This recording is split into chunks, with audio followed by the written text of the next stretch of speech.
Retail has really evolved in India and is constantly evolving even at this point in time.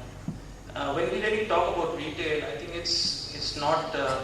I think retail is the front end of any business, and here right from the mom and pop store, let's say 15, 20 years back, to the hypermarkets of today, you've seen a huge evolution in retail.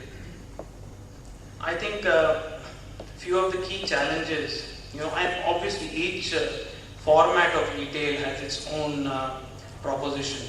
Wherein, let's say, a hypermarket would, the key proposition would be value and maybe the variety it offers, versus a mom and pop store, which essentially stands for convenience and a very personalized service. So we really need to understand what area of retail are we really addressing.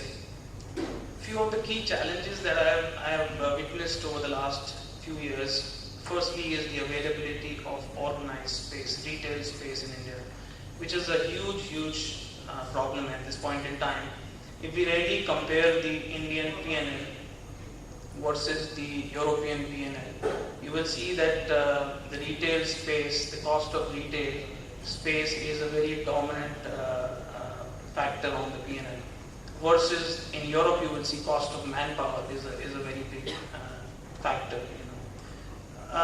Also, I think trained manpower is a very important area which we lack at this point in time, and therefore we need a lot of work in that area to develop the competencies in the service area.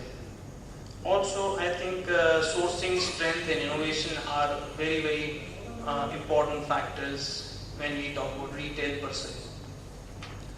From an opportunities point of view, the Indian market offers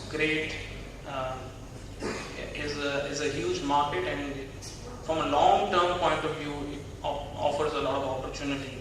With a huge middle class, growing middle class, and also the growing disposable income, I think a lot of global brands are very keen to enter into the Indian market to be able to capitalize on this large base, which is really a huge consumption base at this point in time. From my point of view, I have worked for brands like Reebok, like ITC, and now with Natuzzi being the world's largest manufacturer of leather furniture, and we retail in 123 countries across the world. Here in India, the experience has been very interesting. Our category is largely a category which is in the luxury and premium to luxury space. And when I started this business, I was wondering whether I will be able to sell a sofa for 1.5 lakhs for a 5-seater. And was very pleasantly surprised wherein today we have consumers walking into our stores and a single invoice of 100,000 euros. So that's the transformation which India is seeing from a retail point of view. But one very important factor is that in my space, service levels is a very key factor. Retail ambience is a very key factor. And also I think the trade, how you address the trade is a very important factor. So therefore, when I started off talking about retail being a very vast area, we really need to know what space of retail that we're really trying to address here. When a global organization enters into the Indian market, they don't do enough research around the consumer, and the model which they come out with is usually not viable.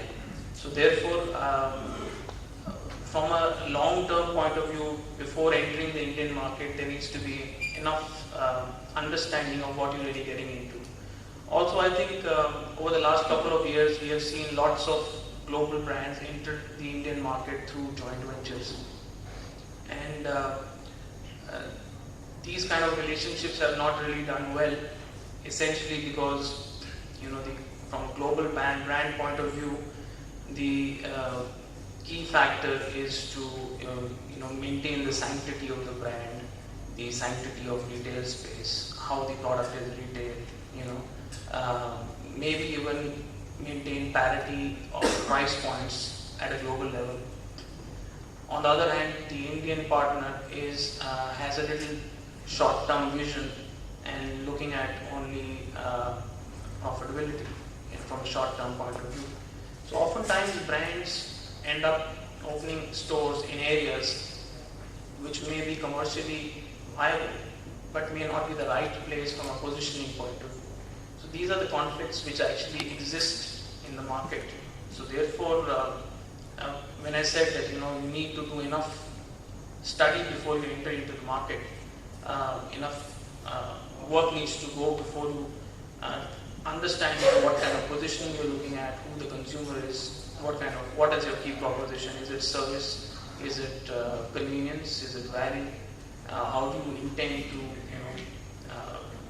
whether you're really looking at penetration or you're looking at presence? These are the two key words here.